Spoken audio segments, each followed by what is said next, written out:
آیت نمبر 56 تھی، اس کو بھی ریلیٹ کرنے کے لیے اس کو بھی دیکھ لیتے ہیں۔ اس میں کیا ہوا تھا؟ اللہ سبحانہ تعالیٰ نے اپنے احسانات کا ذکر کیا تھا، اللہ تعالیٰ کی نعمتوں کا ذکر تھا کہ اللہ تعالیٰ نے اچھا، اس میں اللہ سبحانہ تعالیٰ بنی اسرائیل سے، بظاہر تو ان کا خطاب بنی اسرائیل سے ہے، لیکن ہر قرآن پڑھنے والا جو ہے نا، اس سے خطاب کیا جا رہا ہے۔ اس میں ہم سب کے لیے بہت سے سبق ہیں، بہت سی نصیحت ہے۔ اس خاص طور پہ یہ آیت 57 میں کیا تھا؟ اللہ سبحانہ تعالیٰ نے فرمایا تھا وَذَلَّلْنَا، اور سایہ کیا ہم نے، علیکم، تم پر، تم یعنی بنی اسرائیل پہ، الغمام، بادلوں کا، وَأَنزَلْنَا، اور اتارا ہم نے، علیکم، تم پر، المن والسلویٰ، من اور سلویٰ، یعنی ایک صحرا کے اندر جہاں کوئی سایہ نہیں تھا، کوئی کھانے کی چیز نہیں تھی، تو اللہ سبحانہ تعالیٰ نے ان کے اوپر بادلوں کا سایہ کیا جو ان کے ساتھ ساتھ چلتا تھا، اور اللہ تعالیٰ نے من و سلوہ اتارا آسمان سے ان کے لیے، جس میں میٹھا بھی تھا اور نمکین بھی تھا، اور کہا کلوا من طیبات، کھاؤ ان پاکیزہ چیزوں میں سے، ما رزقناکم، جو رزق دیا ہم نے تمہیں۔ تو یہ اللہ تعالیٰ کے بہت سے احسانات تھے، احسانات کا یہاں پہ ذکر ہے۔ لیکن آیت کا اگلا حصہ کیا بتا رہا ہے؟ وَمَا ظَلَمُونَا، اور نہیں انہوں نے ظلم کیا ہم پر، ولیکن، اور لیکن، کانو، تھے وہ، انفسہم، اپنے نفسوں ہی پر، یظلمون، وہ ظلم کرتے۔ اب آیت کا یہ حصہ جو ہے ہمیں کیا بتا رہا ہے کہ بنی اسرائیل نے اللہ سبحانہ تعالیٰ کے احسانات اور ان کی اللہ کی عطا کی ہوئی نعمتوں کا حق نہیں پہچانا، وہ ان کو پا کر شکر گزار بننے کی بجائے ان کی ناقدری کرتے رہے اور اللہ سبحانہ تعالیٰ کی نافرمانی کرتے رہے۔ یہ بات یہاں اس آیت میں لفظوں میں ظاہر نہیں کی گئی، بلکہ اللہ تعالیٰ نے کس طرح سے فرمایا کہ انہوں نے ظلم نہیں کیا ہم پر، لیکن اپنے نفسوں پہ انہوں نے ظلم کیا۔ تو اس سے بنی اسرائیل کا رویہ جو ہے وہ یہاں پہ واضح ہو رہا ہے کہ نعمتوں کے بارے میں ان کا رویہ کیا تھا، کہ وہ مسلسل اللہ سبحانہ وتعالیٰ کی ناشکری اور نافرمانی کرتے رہے نعمتوں کے باوجود۔ اور یہ بھی یہاں سے یہ بات بھی واضح ہو رہی ہے کہ جو لوگ اللہ سبحانہ وتعالیٰ کی نعمت کی ناقدری کرتے ہیں تو وہ اللہ کا کچھ نہیں بگاڑتے بلکہ اپنا ہی بگاڑتے ہیں۔ ٹھیک ہے، ان کا ظلم کیا تھا؟ اللہ تعالیٰ نے کہا کہ انہوں نے ظلم کیا، نہ اللہ سبحانہ وتعالیٰ کی ناشکری کا رویہ۔ اور اس میں ہم یہ ان واقعات میں ہم یہ بھی دیکھ رہے ہیں کہ غلامی میں قوموں کا اخلاق اور کردار کس طرح سے بگڑتا ہے۔ تو کوئی بھی انسان جب اللہ سبحانہ وتعالیٰ کی نعمتوں کی ناشکری کرتا ہے تو وہ اپنے اوپر ہی ظلم کرتا ہے، اللہ سبحانہ وتعالیٰ کا کوئی کچھ نہیں بگاڑ سکتا۔ اور اس کے لیے ایک بڑی پیاری حدیث ہے، اس کو دیکھ لیتے ہیں۔ حدیث قدسی ہے جس میں یہ بات بہت واضح طور پہ اللہ سبحانہ وتعالیٰ نے بتائی۔ نبی صلی اللہ علیہ وسلم سے روایت ہے، اللہ سبحانہ تعالیٰ نے فرمایا، یا عبادی، اے میرے بندو، بے شک میں نے اپنے نفس پہ ظلم کو حرام کیا ہے اور تمہارے درمیان بھی میں نے اس کو حرام کر دیا ہے، بس تم ایک دوسرے پر ظلم نہ کرو۔ اے میرے بندو، تم سب کے سب جو ہو گمراہ ہو سوائے اس کے کہ جس کو میں ہدایت دوں، بس مجھ سے ہدایت مانگو میں تمہیں ہدایت دوں گا۔ اے میرے بندو، تم سب کے سب بھوکے ہو سوائے اس کے جس کو میں کھانا کھلاؤں، بس مجھ سے کھانا مانگو میں تمہیں کھانا دوں گا۔ اے میرے بندو، تم سب کے سب ننگے ہو سوائے اس کے کہ جس کو میں لباس پہناؤں، بس مجھ سے لباس مانگو میں تمہیں لباس پہناؤں گا۔ اے میرے بندو، بے شک تم خطائیں کرتے ہو، دن اور رات تم خطائیں کرتے ہو، اور میں تمہارے سارے گناہوں کو، سب کے سب گناہوں کو میں بخش دیتا ہوں، بس تم مجھ سے بخشش مانگو، بس تغفرونی، بس بخشش مانگو مجھ سے، میں تمہارے گناہ معاف کر دوں گا۔ اے میرے بندو، بے شک تم ہرگز نہیں پہنچ سکتے کہ تم مجھے نقصان پہنچا سکو، اور تم ہرگز نہیں پہنچ سکتے کہ تم مجھے فائدہ پہنچا سکو۔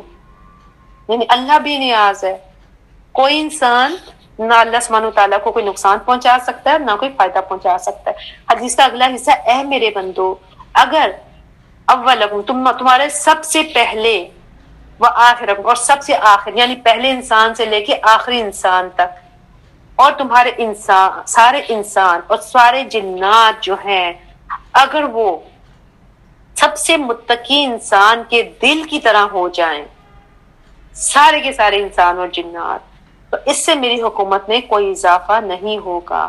اے میرے بندو اگر تمہارے اول و آخر سارے انسان اور جنات تم میں سے سب سے فاجر انسان کے دل کی طرح ہو جائیں تو اس سے میری حکومت میں کوئی کمی نہیں ہوگی۔ اے میرے بندو اگر بے شک تمہارے اول اور آخر اور سارے انسان اور سارے جنات وہ ایک میدان میں کھڑے ہو جائیں اور پھر وہ مجھ سے سوال کریں اور میں ان میں سے ہر ایک کو عطا کروں جو وہ مانگے جو اس کو چاہیے میں اس کو عطا کروں تو اس سے میرے خزانوں میں اتنی ہی کمی ہوگی جیسے کسی سوئی کو سمندر میں ڈبو کر نکال لیا جائے۔ تو اندازہ کریں کہ اللہ سبحانہ وتعالیٰ کے خزانے کتنے عظیم ہیں، تو ہم اس اللہ سبحانہ وتعالیٰ سے کیوں نہ مانگے، اس اللہ سے کیوں نہ مانگے، ہمیں اسی سے ہی جو ہے سوال کرنا چاہیے۔ تو انسان جو بھی عبادت کرتا ہے اللہ سبحانہ وتعالیٰ کی اطاعت کرتا ہے وہ اپنے ہی فائدے کے لیے کرتا ہے، ٹھیک ہے، اور اگر جو نہیں کرتا اللہ کی نافرمانی کر رہا ہے اللہ کی ناشکری کر رہا ہے تو وہ بھی اپنا ہی نقصان کر رہا ہے، وہ خود کو نقصان دیتا، اللہ سبحانہ وتعالیٰ کو نقصان نہیں دیتا۔ تو آج کی آیت کو ہم دیکھ لیتے ہیں، آیت نمبر 58 وَإِذْ اور جب قُلْنَا کہا ہم نے ادخلوا داخل ہو جاؤ هذه القرية اس بستی میں، اس بستی میں، یہ بالکل هذه القرية ایسے ہی ہے جیسے پیچھے آدم علیہ السلام کے قصے میں ہم نے پڑھا تھا نا هذه الشجرة، تو اسی قسم کا یہ واقعہ ہے۔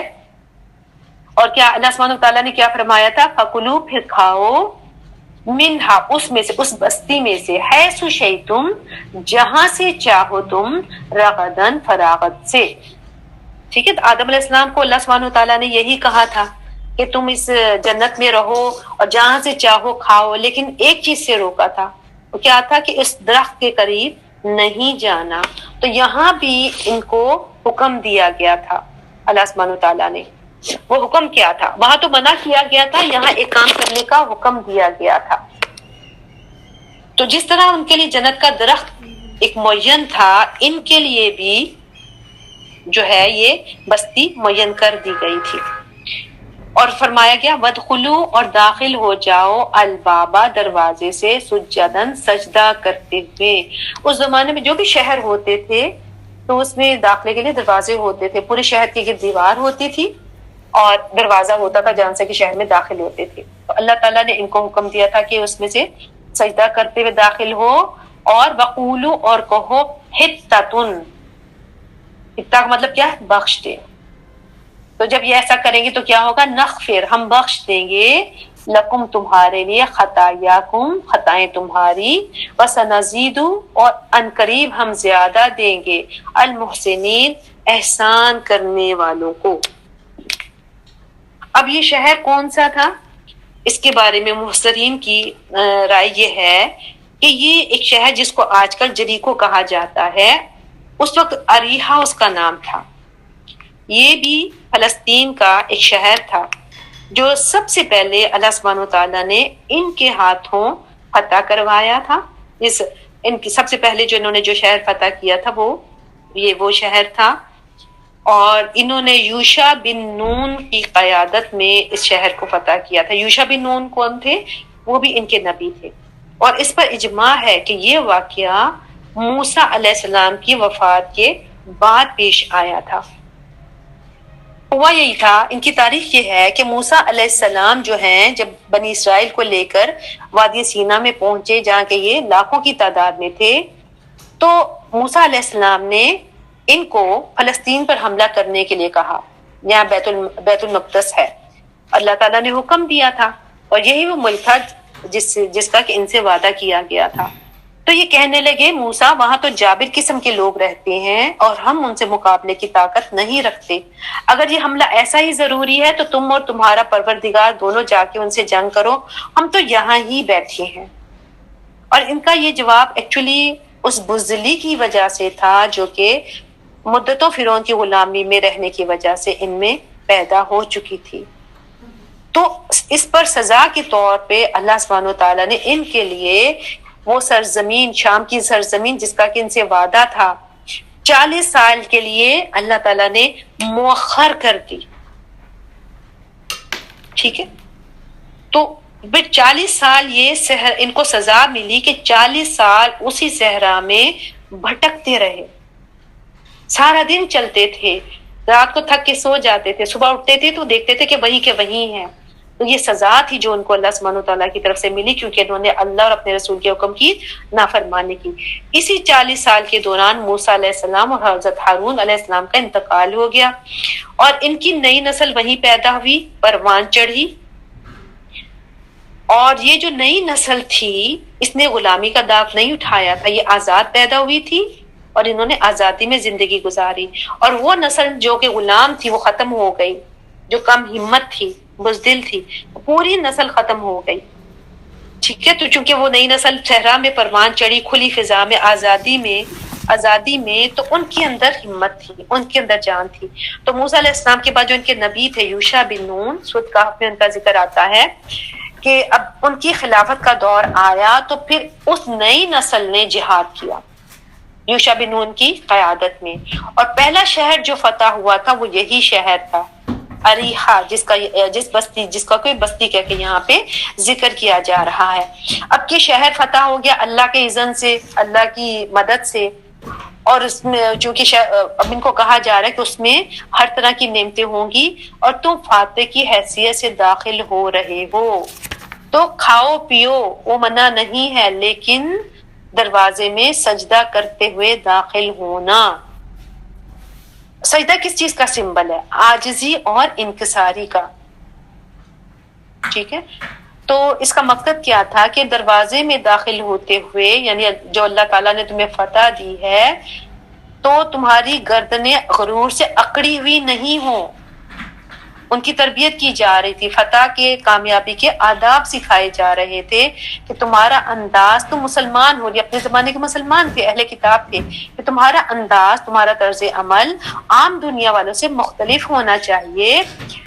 اور ہمارے لیے بھی مثال ہے نبی صلی اللہ علیہ وآلہ وسلم کی کہ جب 8 ہجری میں آپ نے مکہ فتح کیا، اور جب آپ مکہ میں داخل ہو رہے تھے تو آپ کے بارے میں سیرت میں آتا ہے کہ آپ صلی اللہ علیہ وآلہ وسلم کی گردن اتنی جھکی ہوئی تھی کہ سواری کی جو گھوڑا تھا اس کی گردن کے ساتھ آپ کی گردن تقریباً مس کر رہی تھی، آپ سجدے کی حالت میں داخل ہوئے تھے۔ ٹھیک ہے، عاجزی کا انداز ہونا چاہیے، اللہ کی عظمت کا اعتراف کرتے ہوئے۔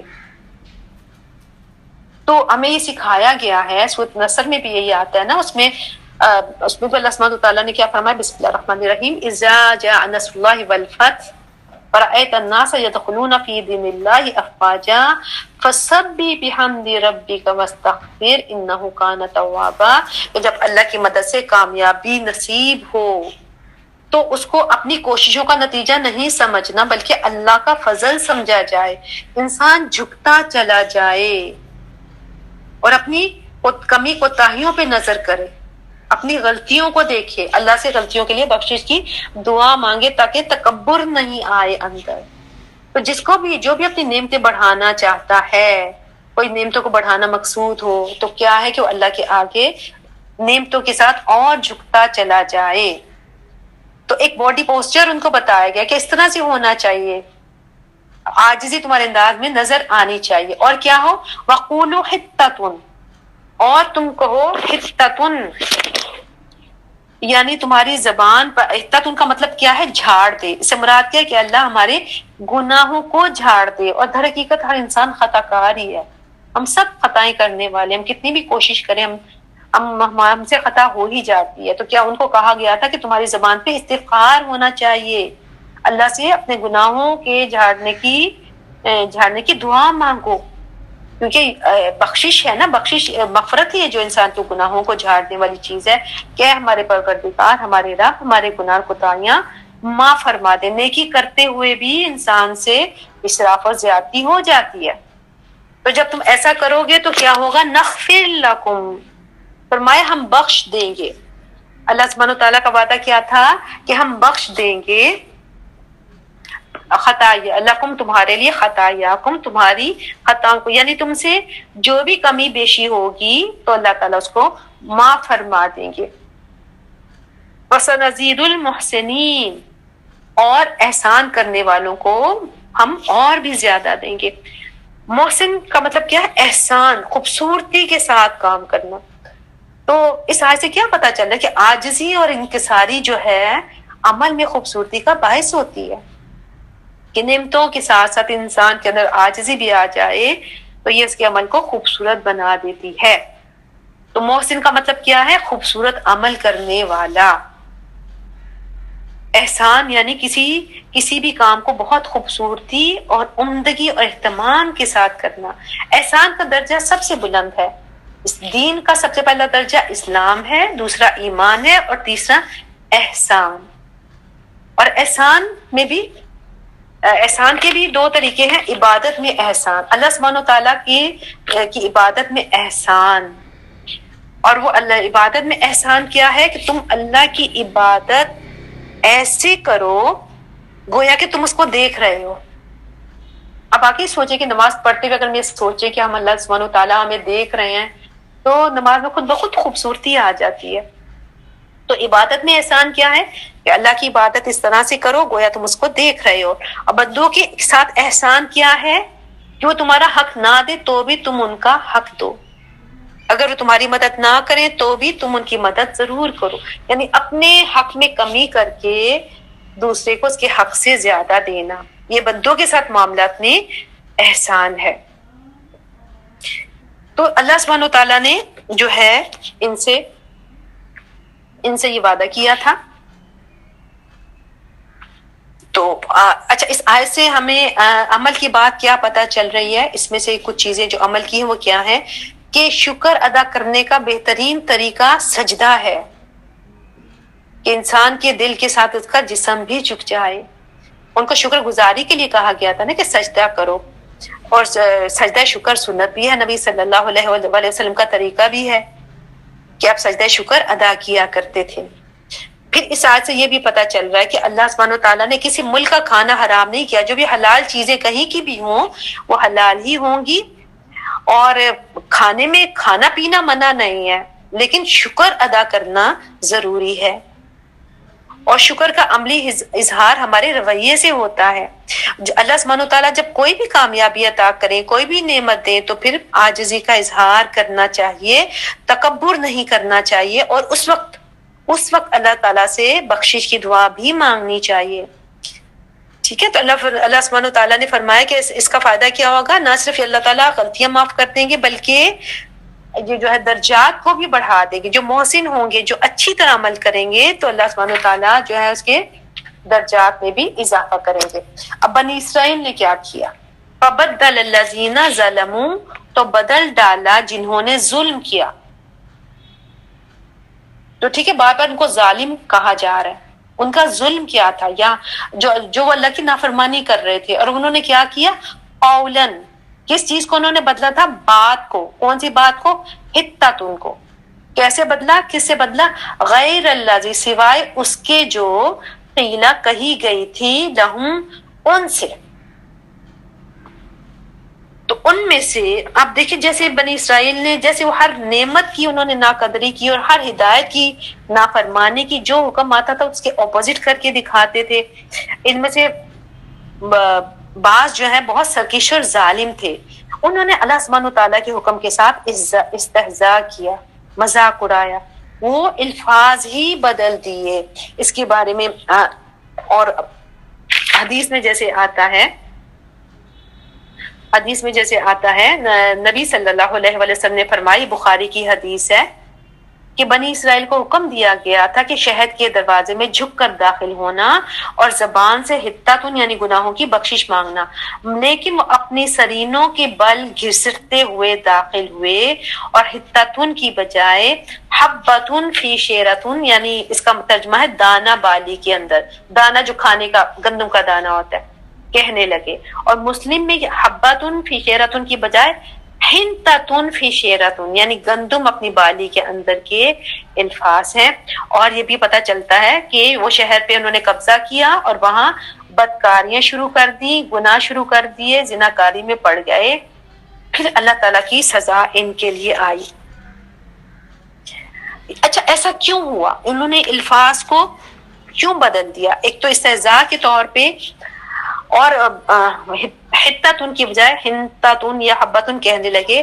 یہ چونکہ یہ صحرا میں تھے تو اناج نہیں وہاں ملتا تھا، اور وہ اناج کے عادی تھے، کھانے پینے میں لذتوں کے عادی تھے، تو ان کی خواہش ان پر حاوی ہو گئی. اور انہوں نے ہنتاتن یعنی ہمیں اناج چاہیے، اناج چاہیے، یہ انہوں نے کہنا شروع کر دیا، الفاظ کو بدل دیا. کیونکہ ان کی ترجیح گناہوں کی معافی نہیں تھی بلکہ کھانا پینا تھا. ترجیحات کی بات ہوتی ہے نا، جو انسان کی ترجیحات ہوتی، جو اس کے دل میں خواہشات ہوتی ہیں، وہی اس کی زبان پر آتی ہے. تو یہ ان کا رویہ تھا. اور ہماری دعائیں کیا ہوتی ہیں؟ کسی بھی انسان کی دعائیں جو ہیں وہ اس کی سوچ کی عکاسی بھی کرتی ہیں. دنیا مانگنا منع نہیں ہے، ابراہیم علیہ السلام نے بھی دنیا مانگی تھی، لیکن صرف دنیا کی فکریں، صرف دنیا کا غم، صرف دنیا کے لیے دعائیں مانگنا، بس یہ درست نہیں ہے، یہ رویہ درست نہیں ہے. آگے انشاءاللہ تعالیٰ سورۃ البقرہ میں اس دعاؤں کے حوالے سے ذکر آئے گا. تو یہاں یہ بھی پتہ چلتا ہے کہ لفظوں کو بدلنا اور معنی بدل دینا یہ ان کی بنی اسرائیل کی ایک عادت بھی تھی. ٹیمپرنگ کرتے تھے، یہ الفاظ کو بدل دیتے تھے. اور آگے اس کی مزید مثالیں بھی آئیں گی کس طرح سے وہ بدلتے تھے. اور وہ دل ہی دل میں خوش بھی ہو رہے تھے. اب دیکھیں اللہ سبحانہ تعالیٰ ان کو آفر کر رہے ہیں کہ تم یہ کرو، میں تمہارے گناہ بھی بخش دوں گا اور تمہارے درجات کو بھی بلند کر دوں گا. لیکن وہ ان کا مطالبہ کیا ہے؟ ہنتاتن گندم چاہیے، ہمیں اناج چاہیے. تو پھر کیا ہوا؟ اب چونکہ ان کا معاملہ اللہ سبحانہ تعالیٰ سے تھا، اب اللہ کی پکڑ آ گئی، اللہ کی سزا آ گئی. تو ان پر اللہ تعالیٰ فرماتے ہیں فَأَنزَلْنَا تو اتارا ہم نے عَلَى الَّذِينَ ظَلَمُوا ان پر جنہوں نے ظلم کیا، رجزن عذاب، من السماء آسمان سے. یہ عذاب کس شکل میں آیا تھا؟ روایات میں آتا ہے کہ طاعون کی شکل میں آیا تھا. طاعون کی بیماری آئی ان پر، جس میں 70,000 کے قریب جو ہیں یہ اس بیماری سے مارے گئے. کیوں ہوا؟ بما کانو، باوجہ اس کے جو کانو تھے وہ یفسقون، وہ نافرمانی کرتے. رجس سے یہ بھی مراد ہے کہ بری خواہشات اور وسوسے پیدا کرنے والا عذاب.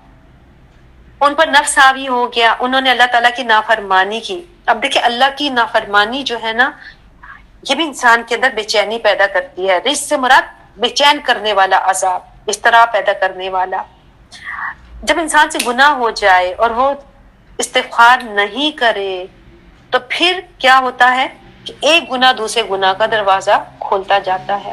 اور گناہوں میں بڑھتے چلے جانا بھی ایک سزا ہے. یہ بھی سزا کی ایک شکل ہے کہ انسان توبہ نہ کرے تو پھر ایک کے بعد دوسرے گناہ، دوسرے کے بعد تیسرے گناہ میں انوالو ہوتا چلا جاتا ہے. تو ان کے ساتھ جیسے بعض اوقات ہوتا ہے نا، گناہ کر کے انسان کے اندر ایک بے چینی پیدا ہوتی ہے، اس کا ضمیر جو ہے اس کو آگے سے اندر سے جھنجھوڑتا ہے. لیکن اس بے چینی کو دور کرنے کے لیے بعض اوقات انسان مزید گناہوں کا سہارا لیتا ہے، جیسے شراب پینا، زنا کرنا. تو یہ چیزیں جو ہیں یہ گناہ عظیم ہیں.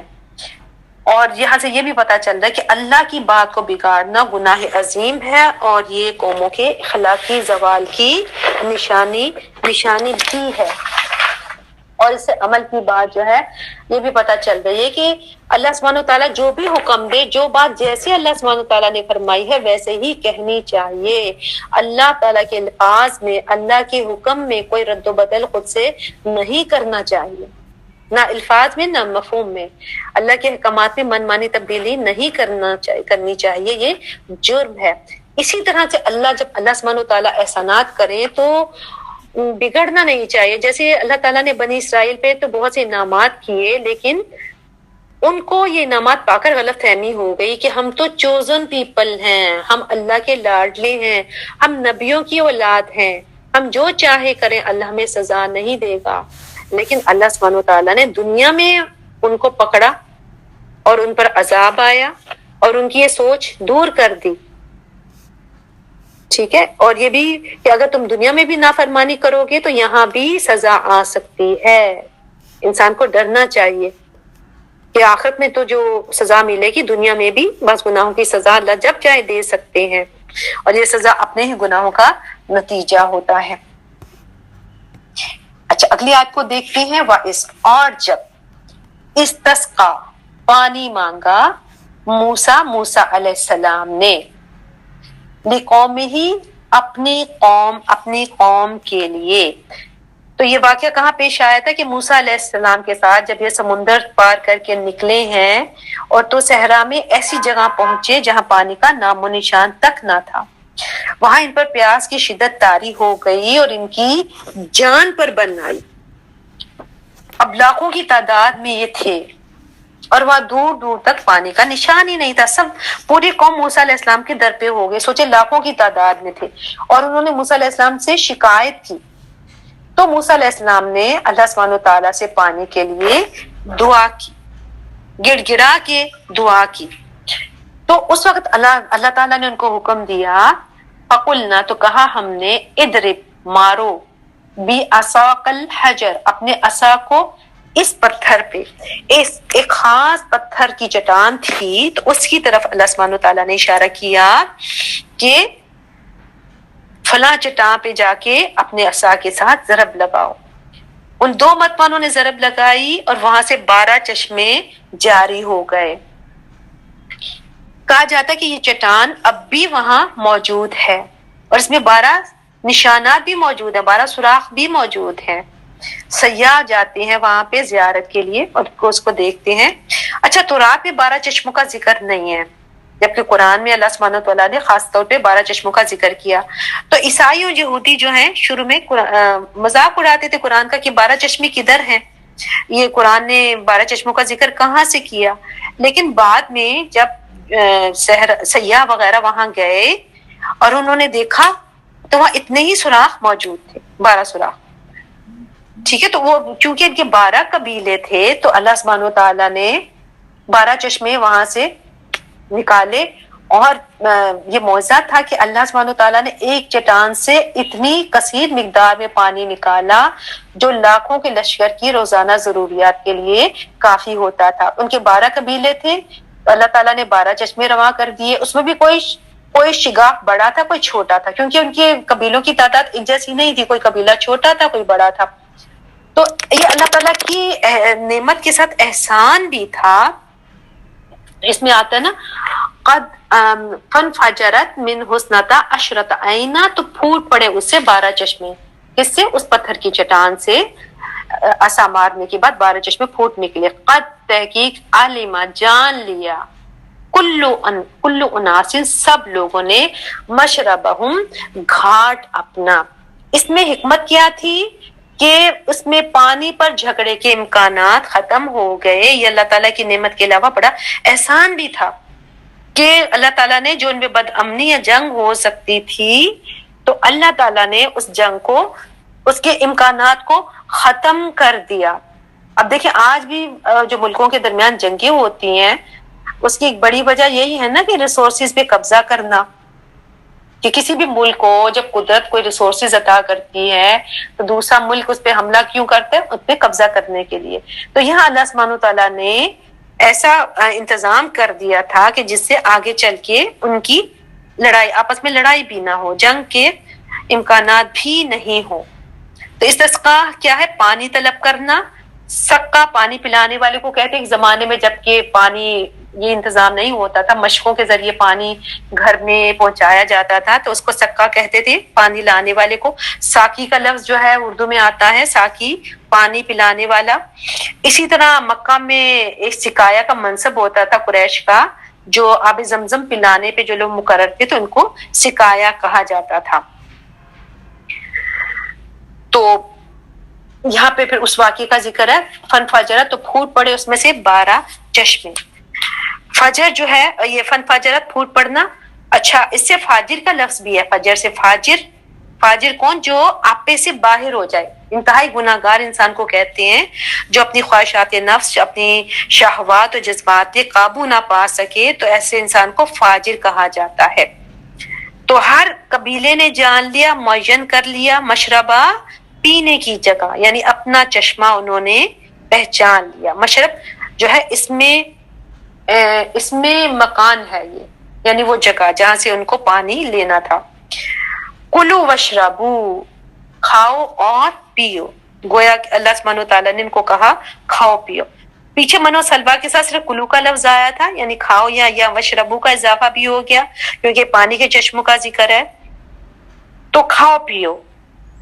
اس سے منع، اللہ سبحانہ و تعالیٰ نے اس سے منع نہیں کیا۔ منع کس چیز سے کیا؟ وَلَا تَعْثَوْا، اور نہ تم فساد کرو، فی الارض، زمین میں، مفسدین، مفسد بن کر، یعنی زمین میں اینٹتے نہ پھرو، فساد کرتے ہوئے فساد نہ کرو، اپنی روش سے باز آ جاؤ، نافرمانیوں سے باز آ جاؤ۔ اللہ اور رسول صلی اللہ علیہ وسلم، اللہ اور رسول کے مقابل جو تم نے سرکشی کا رویہ اختیار کیا ہوا ہے، اس سے تم باز آ جاؤ، اور اللہ سبحانہ و تعالیٰ کی نعمتوں کا جو ہے تم شکر ادا کرو۔ یعنی اللہ تعالیٰ نے جمیں تو مفت کی نعمتیں اللہ تعالیٰ نے عطا کر دی ہیں، اس کو ایک دوسرے سے چھین کر یا قبضہ کر کے زیادتی کے ساتھ خام خواہ فتنے اور جھگڑے کے مواقع جو ہیں ان کو پیدا نہیں کرو۔ اچھا، اس آیت میں کیا کیا پتہ چل رہا ہے؟ ایک تو اللہ تعالیٰ نے حکم دیا تھا کھاؤ پیو، فساد نہ کرو۔ عمل کی بات اس میں کیا ہے کہ بنی اسرائیل پر اللہ سبحانہ و تعالیٰ کا ایک خاص انعام تھا کہ موسیٰ علیہ السلام کی دعا سے اللہ سبحانہ و تعالیٰ نے پتھر سے جو ہے ان کے لیے چشمے نکال دیے، پانی پتھر سے چشمے پھوٹ پڑے۔ تو اس سے موسیٰ علیہ السلام کے بارے میں پتہ چلتا ہے کہ اللہ سبحانہ و تعالیٰ کے ہاں بڑے مرتبے اور مقام والے تھے، اور یہ ان کے نبی ہونے کی ایک نشانی بھی تھی، ایک دلیل تھی ان کی نبوت کی۔ اور اس آیت سے یہ بھی پتہ چل رہا ہے کہ ہر ضرورت اور تکلیف کے موقع پر اللہ ہی سے رجوع کرنا چاہیے۔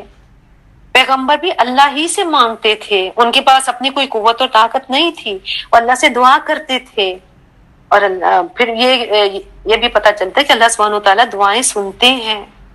اور جب بھی مایوسی ہو تو ان آیات کو پڑھنا چاہیے، ان کی تلاوت پڑھنی چاہیے جس میں اللہ سبحانہ و تعالیٰ کے معجزات کا ذکر ہے، اور اللہ تعالیٰ بغیر اسباب کے بھی عطا کرتا ہے۔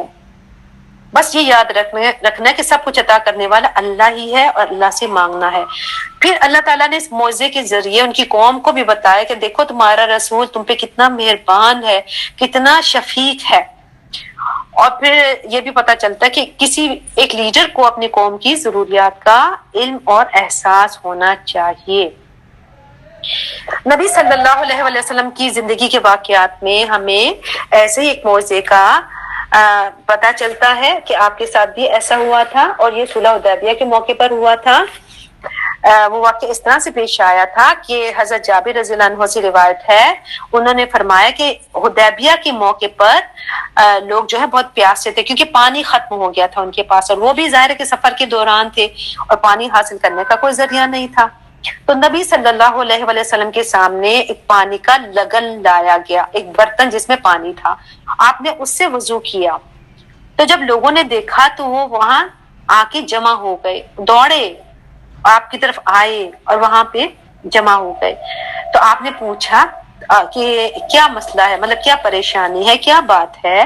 تو انہوں نے کہا کہ ہمارے پاس پانی نہیں ہے، بالکل پانی نہیں ہے، نہ وضو کرنے کے لیے اور نہ پینے کے لیے، بس وہی پانی ہے جو اس وقت آپ کے پاس ہے اور آپ کے سامنے ہے، اس کے علاوہ کوئی پانی نہیں ہے۔ تو نبی صلی اللہ علیہ وسلم نے اپنا ہاتھ اس لگن میں رکھ دیا، اس برتن میں۔ تو اللہ کے حکم سے کیا ہوا کہ آپ کی انگلیوں کے درمیان میں سے پانی ابلنے لگا، جیسے چشمے میں سے پانی نکلتا ہے نا، تو اللہ کے حکم سے آپ کی انگلیوں کے درمیان میں سے پانی ابل کے باہر آنے لگا، ابلنے لگا چشموں کی طرح۔ تو حضرت جابر فرماتے کہ ہم لوگوں نے پیا پانی اور ہم نے وضو کیا، ہم سب نے پیا اور ہم سب نے اس سے وضو بھی کیا۔ تو ان سے سوال کیا گیا کہ آپ تعداد میں کتنے تھے؟ تو انہوں نے فرمایا کہ ہم لوگ 1500 تھے اس وقت تعداد میں، لیکن وہ اتنا پانی تھا کہ اگر ہم 1,00,000 بھی ہوتے تو وہ بھی ہمارے لیے کافی ہو جاتا. ٹھیک ہے. تو اللہ تعالیٰ کی مدد اسی طرح سے آتی ہے، اور یہ نبی صلی اللہ علیہ وآلہ وسلم کا معجزہ تھا جو کہ اللہ سبحانہ وتعالیٰ نے اس موقع پر ظاہر کیا تھا. یہ آپ کے نبی ہونے کی دلیل بھی تھی، اور صحابہ کرام جو ہے اس طرح کے معجزات کا مشاہدہ بھی کیا کرتے تھے، اور اس لیے ان کا آپ دیکھیں ان کا ایمان بھی کس درجے کا تھا، کیونکہ وہ تو اپنی آنکھوں سے یہ سب چیزیں جو ہیں دیکھتے تھے، جبکہ ہم تو واقعات میں پڑھ رہے ہیں. ہمارا ایمان بالغیب ہے، اور وہ جو ہے آپ کی نبوت کے دلائل جو ہیں اپنی آنکھوں سے دیکھتے تھے. پھر یہ کس آیت میں جو 12 چشموں کا ذکر آیا ہے تو وہ اس لیے تھا تاکہ ان کو ہر قبیلے کو الگ الگ جگہ بتا دی گئی تاکہ لڑائی جھگڑا نہیں ہو. نعمتوں کا استعمال اور اللہ کے حدود کے اندر رہ کے کھانا پینا اور ان کا شکر ادا کرنا یہ بھی عبادت ہے. ٹھیک ہے. جو اس کو صحیح طریقے سے استعمال کرتا ہے اللہ کی حدود کے اندر رہ کے اور ان کا شکر بھی ادا کرتا ہے تو یہ عبادت ہے، کیونکہ یہ بھی اللہ کا حکم ہے کہ کھاؤ پیو پاکیزہ چیزوں میں سے جو میں نے تمہیں عطا کی ہیں. اور پھر یہ کہ جب اللہ سبحانہ و تعالیٰ نعمتیں عطا کریں، اور اللہ تعالیٰ نے ہمیں بہت نعمتیں عطا کی ہیں، بے شک میں کوئی شک ہے ہی نہیں، تو فساد نہیں کرنا چاہیے، اللہ کی نافرمانی نہیں کرنی چاہیے. فساد کب ہوتا ہے؟ جب اللہ سبحانہ و تعالیٰ کی نافرمانی کرتے ہیں اور اپنی حدود سے باہر نکلتے ہیں. تو فساد نہیں کرنا چاہیے، بگاڑ نہیں کرنا چاہیے، کیونکہ اور یہ بھی گناہوں، یہ فساد جو گناہوں کا نتیجہ ہی ہوتا ہے. سورۃ الروم میں آتا ہے، آیت کا ترجمہ ہے کہ خشکی اور سمندر میں فساد برپا ہو گیا لوگوں کے اپنے ہاتھوں کی کمائی سے. تو جب گناہ انسان کرتے ہیں تو اس کا نتیجہ پھر فساد کی شکل میں نکلتا ہے. تو ان آیات میں ہم دیکھتے ہیں کہ بنی اسرائیل جو ہے وہ کس قسم کا ان کا رویہ تھا، اور یہ اس کی وجہ کیا تھی؟ اس کی وجہ یہی تھی ان کی صدیوں کی غلامی کی جو عادات تھی ان کے اندر. اور آپ دیکھیں کہ ہر قدم پہ جو مطلب یہ اپنے رسول سے قدم قدم پہ وہ ان سے لڑنے کے لیے تیار ہو جاتے تھے، دست و گریبان ہونے کے لیے تیار ہوتے تھے. لیکن جب موسیٰ علیہ السلام نے ان کو دشمن قوم سے لڑنے کا حکم دیا اور کہا کہ یہ اللہ کا حکم ہے اور تم اس سے لڑو اور اپنا ملک ان سے خالی کراؤ، تو وہاں انہوں نے انکار کر دیا، دشمنوں سے لڑنے کے لیے تیار نہیں ہوئے. لیکن موسیٰ علیہ السلام سے ہر ایک قدم پہ، ہر سٹیپ پہ وہ بحث کرتے تھے اور ان کی بات نہیں مانتے تھے.